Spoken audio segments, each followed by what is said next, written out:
going on, guys? It's 10:16, 1:30 p.m. We're at Planet Fitness right now, different Planet Fitness than last time. Got a core day to do, and I know this place got better machines for core than another place. But I just really want to come on here today. Hope you guys are doing well first. Hope you guys are today's actually Friday. You're gonna see this. We made it to Friday.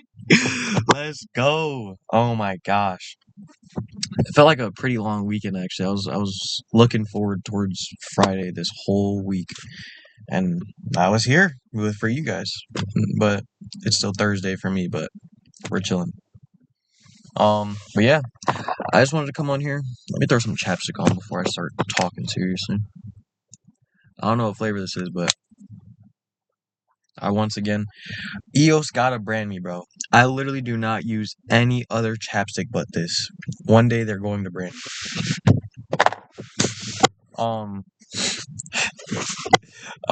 But I really just wanted to talk about the unspoken things that happen in our life. Either if it's trauma or it's just something that we don't feel comfortable enough to bring to the world. Because I know there's a lot of silent weight that everyone carries that no one sees, you know what I mean? And it's crazy because no one in the world sees it, but it shapes what person you are. Like that. Like it defines who you are for a period of time, and it's crazy because no one sees it, you know what I mean? But it's at the same time it's everything about you because that's who you are, you know what I mean? And now when situations like that happen again, now you know, oh, this is how I feel about that situation, this is how I react. Or sometimes some people don't, like with the silence, they let the silence overtake, and now it's you don't even know what you feel, and you don't want to look into it because it's the unspoken. No one else knows about it, so you think that you shouldn't know about it, but we should know what we're going through, you know what I mean? um but it's really reminding ourselves that everyone has that silent weight, no matter if it's big to you or small to you. It's big to that person. That person's biggest thing is big to them. It doesn't matter how big it is to you. It's the biggest thing to them. Um, and I feel like in my past, I caught myself normalizing the pain that I was going through. Like I thought the pain that was happening and the like cloudedness that was happening was normal. Like I thought that was life. And I want to like let you guys know it's really not. Like, yes, it's okay to be silent for a while, but there's an extent that it hits to, you know what I mean? Because when you start normalizing the pain and you start gaining like actual love and peace, it feels off. So now it's like, now I caught myself a lot of the time like self-sabotaging because I didn't believe that it was too real. Like I thought that the pain and suffering that I was going through was real, and that was what I was comfortable in. I was comfortable in my own uncomfort. So when the real comfort came, it was like I wanted to get rid of it because I thought that it wasn't what I was used to, you know what I mean? But we have to remind ourselves that uncomfortability is where growth begins. Because once you start being okay with being uncomfortable, then you start to learn new things about yourself, you know what I mean? And that's when you start unlearning the things that you were taught in the past, because a lot of the things that we were taught in the past weren't right, like at all. And a lot of the time, I know for myself, I had to teach myself a lot of the things. So I had to form my own opinions and make my own opinions. But I was a kid when I was doing that, so it was like obviously my opinions were going to be outrageous because I was a kid making my own ones. You know what I mean? So it was always a consistent thing of thinking I had to stay in the same patterns, but you don't. But the unlearning part is the hardest part because that's all you know, and people are so comfortable in their own uncomfort, and I was one of those people, you know what I mean? But now I chase the uncomfort. Now when I feel the uncomfort, I want to dive straight into it because I realize that the thoughts that are holding me back are the devil trying to get to me. Like when you sit still, that's when the procrastination comes in, that's when the excuses come in, that's when the doubt comes in, that's when the insecurities pop in back in your head. So we have to be able to keep ourselves in this uncomfort, because in the uncomfort, you're in the present moment and there's no time to think about what's going on around us. You know what I mean? Or not what's going on around us, what has gone on in our whole life, you know what I mean? But we have to find the good balance. I feel like for myself, I caught myself being too uncomfortable all the time, but we do have to find you have to find your own balance with it, you know what I mean? Because some people are comfortable in the 100,000% uncomfortability of day-to-day life, but that's not me. I'm not that type of person. I need the good mix, you know what I mean? But unlearned survival skills, that is a big problem that has happened in this world, where people have thought that since they didn't know what was happening and they had to learn themselves, that that's the way it's supposed to be, but it's not at all. Like the way you're supposed to learn is through experience. But yes, we experience things, but it was bad things, like things that we weren't supposed to experience. So obviously, when we have these now we have these learning experiences from it. Now we're guarded up through everything that's going on through our life. If it is good or not, it's we have the same feeling, because once you catch that one tinge of like, oh, I remember what this is. It's like I felt like for me it was like, oh, I got to get rid of it. But it's really not. Like, signs are in everything, but you have to be able to know what signs you're looking at. You know what I mean? Like you have to know what the sign's telling you, because signs can be telling you so much, but you can be taking the sign the wrong way because of unlearned survival skills that we had in the past. And in my opinion, I do think that silence amplifies your inner wisdom, because but to an extent, like I said earlier, like you have to be able to know the silence that you need to be able to talk to yourself, but it can't be silence forever, because I know for myself, I catch myself so much pondering, pondering, pondering, pondering. That's why this podcast is called the Pondering Thoughts Podcast, because all I do is ponder. But I realized I was pondering so much and I wasn't getting a solid answer. But when I started to vocalize it to people, and I started to, even if it's therapist or if it's friends, family, whatever it is, you start vocalizing it to people, you are able to answer your own questions. Yeah, the people give you their opinion, but most of the time their opinion is just like whatever. But once you start actually vocalizing it, you're able to answer your own questions, because a lot of the time I catch myself not understanding the full answer because I have the good and bad thoughts. So when the good and bad thoughts are happening, I'm going back and forth between them, and I don't know which ones are the right ones. But once I start vocalizing it, the answer answers itself. Like it answers itself seriously.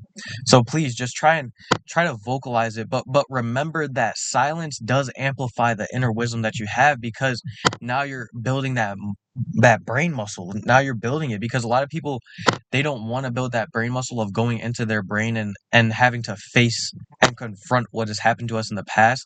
But we have to be able to do that, to be able to gain that brain muscle. Because think about when you go in the gym and you have to face the weight, or you have to face the workout to gain the muscle that you want. It's the same thing in our brain. We have to face what we don't want to do, or what we don't want to think about, to be able to gain that brain muscle. Um and and remembering that, okay, so I've realized this recently, where I don't need everything all the time. Like, okay, a big example, my phone. I realized that my phone is only needed for when I need it. I don't need it all the time. And I realized I was caught in that so much, of the doom scrolling and the like always checking my phone, because I thought I always needed it. But we really don't need it. The only time we ever need to use things is when we need it. We don't when you overuse things, it's gonna be bad anytime. You can die from drinking too much water. Do you understand? Do you understand? Please take that into perspective.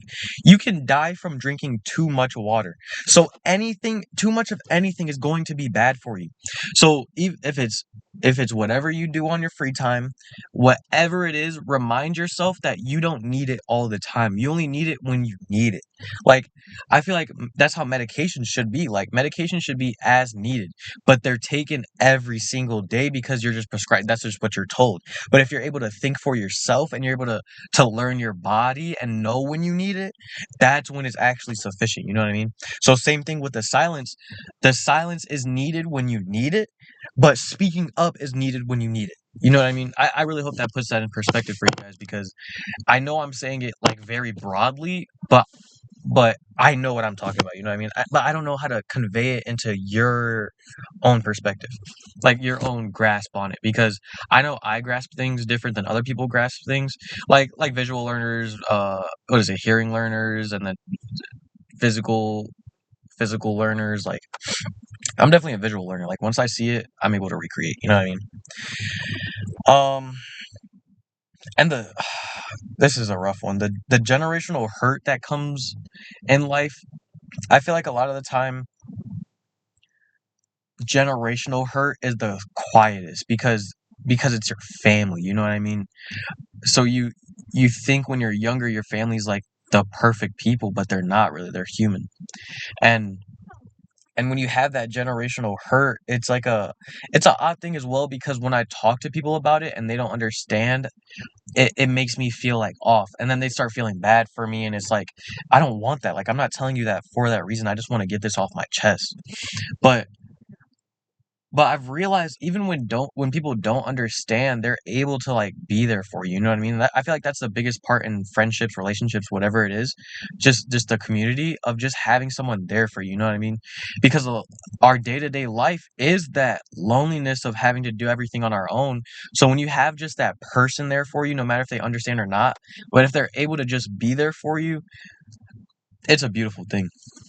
But the unspoken that comes from generational, like, hurt, I feel like it folds into real life, like, nowadays too, because I feel like even in my family, like, I don't want to talk too much about it, because it's just, I don't want to, but I realize that the things that have happened to us in the past that we do not speak about is the reason why we're, like, so separated right now. You know what I mean?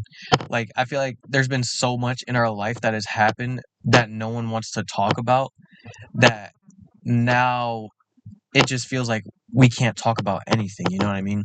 And it's such a crappy feeling too, because I do love my family, like, seriously, I love my family, but they're those people, you know what I mean? Like, they're those type of people who just don't want to become better. They're stuck in their own situation that they can't really do it, you know what I mean? So no fault to them, but it's just like, I know that I was put into a situation that was not good for me, but I know that I can make change off of it, you know what I mean? But I feel like that once again comes with, like, them having kids early and all that. Like, I feel like when you have kids, you stop living for yourself and you live for the child and your creation. So I feel like that's definitely another part that plays into it. And even the trauma that I don't remember, it's so weird, because there's so much trauma that I don't remember, but I feel so much. You know what I mean? And it's so weird, because it's once again such an unspoken thing, but it stays around forever. And it's crazy, because it really does shape who you are if you let it. If you let it, it shapes who you are. So you have to remember that the things that we do go through and that we can't remember even, we have to be able to once again be able to be in that silence to gain that muscle memory to remember it. Because I know for me, when those crappy things happen, I wanted to get it out of my head as soon as possible. But now that's happened, now I can't heal from it. You know what I mean? So I have to be able to build that muscle memory and have that silence within myself to be able to talk to myself. You know what I mean? Because I know a lot of the time it's the silence that keeps us held from the growth, because you don't want to speak about it. You don't want to have to think about it, but that's where growth comes from, is actually building the muscle memory to give yourself the strength to think about it and be able to come to a solution, and then being able to have that solution be in your face and be able to now take the steps to it. Because I had a podcast once again that talked about evil starting from the brain and not in this world. But if you're able to do the same thing with good, now you can do that with yourself. You start you start to build the muscle memory and get over that trauma that we've had in our past. And now you're able to do things in the real world to become better, because I know a lot of the time the trauma that we do have shapes us as a person, and now we start unconsciously being that trauma of like just always being sad, or always like being a Debbie Downer, or always having a negative perspective of something, because that's what we're taught. But once we start building that muscle in our brain, and we're able to confront the things that have happened to us, then we're able to, now I shape my reality. Now it's my choice to know what goes on in my life, you know what I mean? And be able to continuously flourish in what I want in my life. It's so weird. I really want to know what you guys think about that. When you can't remember the trauma that you have, but you feel it every day, you know what I mean? Please let me know. And how to laugh through the pain. I feel like a lot of the time I make jokes. Like, I don't want to say make jokes of the trauma, but I'm able to laugh it off because I know that it was something that I couldn't control and it just happened. So I have to be able to laugh it off. You know what I mean? So, but there's obviously a a guideline right there. It should be like, you shouldn't be laughing about it too much, because then you're just taking it as a joke and you don't want to heal from it. But you shouldn't be taking it too serious, because life really isn't that serious. Obviously, the things that happen to us is that serious, but now getting over it isn't that serious. You know what I mean? Like, we're able to do it. But yeah, I use humor as a survival skill, like, mechanism, because it's really what helps me get through stuff. Like, when I'm able to laugh it off, I know that I'm good now. You know what I mean? Like, I know that it's not anything. So just remembering that life is serious, but it's not that serious. You know what I mean? And we have to be able to laugh at the things that have happened to us in the past, because now it has shaped us who we are now, and I would never trade myself for whoever I would be without the trauma that I have. You know what I mean? Um, Healing from what we couldn't talk about. That one's a little odd, because I feel like we kind of got into it mostly, but it once again gets to the point, like, that's why you have to build the muscle in your brain to be able to confront it, because I feel like a lot of the time that when we don't confront things, it's because we feel like we're not ready. But once you build that brain muscle, and when I say brain muscle, I'm meaning like coping mechanisms and healing processes that help within the brain. So maybe like anything that, okay, so like for me, when I'm in a crappy mood, I know that I need to get out the house. I know that I need to get out of my brain. I need to talk to God a little bit. I need to like go to the gym. I've been, in my past, I used to sell clothes a lot more, but I've done that recently too, to help while I'm between jobs. And that's helped as well. Just because I love clothes, I love interacting with the people, and I love making money. So it's like, it's all of the above. And then what else? I love food. Food helps me make me feel better.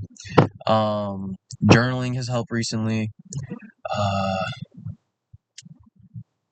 I don't know, gaining perspective too. I feel like once you gain a lot of perspectives, that's that muscle memory. Like, I feel like gaining perspective is the strongest thing that you can do, because a lot of the time perspective is reality, which 90% of the time that's what it is.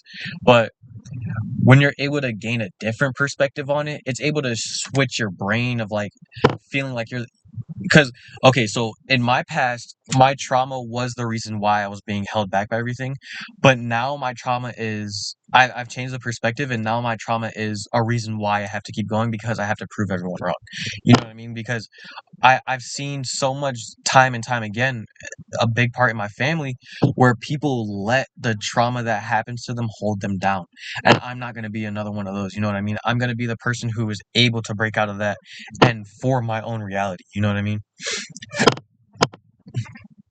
Oh my gosh, the fear of being vulnerable after betrayal.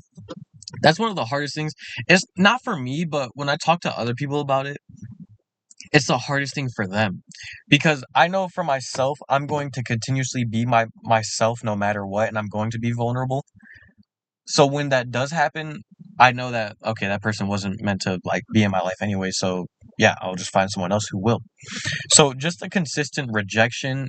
Once again, rejection is a redirection.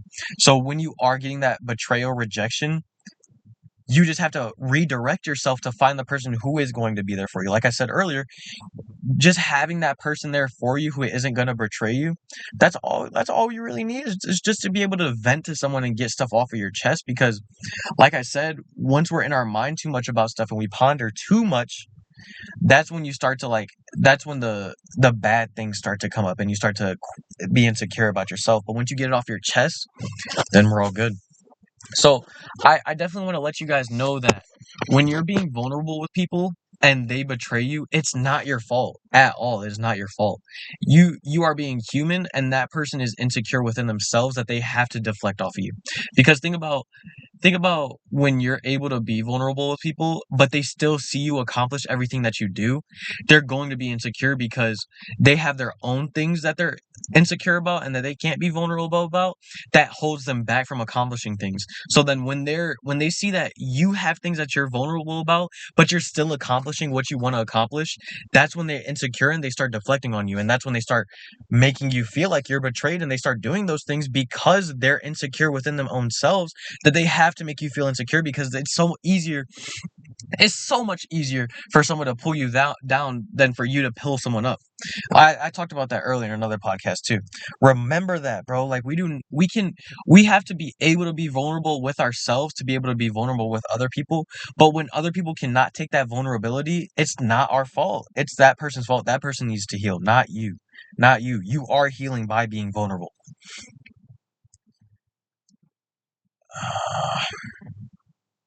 Reparenting yourself, basically giving yourself the safety you never had. And I hate to say this because I don't want it to seem like my mom was never there for me, because my mom was there for me, but she was there for me in the way she knew how to be there for me, instead of unlearning what she learned in the past and learning what helped me. You know what I mean? Like, she was there for me in the ways that people were there for her in her past. But I love my mom, and my mom gave me the best life she could with the situation that we were in. But it wasn't what I needed. You know what I mean? Everyone needs something different. That's why I hate going to doctors for medications or anything, because doctors think that medications are used for everyone, but they're not. They're not the same for everyone. Everyone needs something different because everyone is different and unique to themselves. Obviously, people are going to have the same thing that helps them, but not everyone's going to be in that group of the same thing's going to help.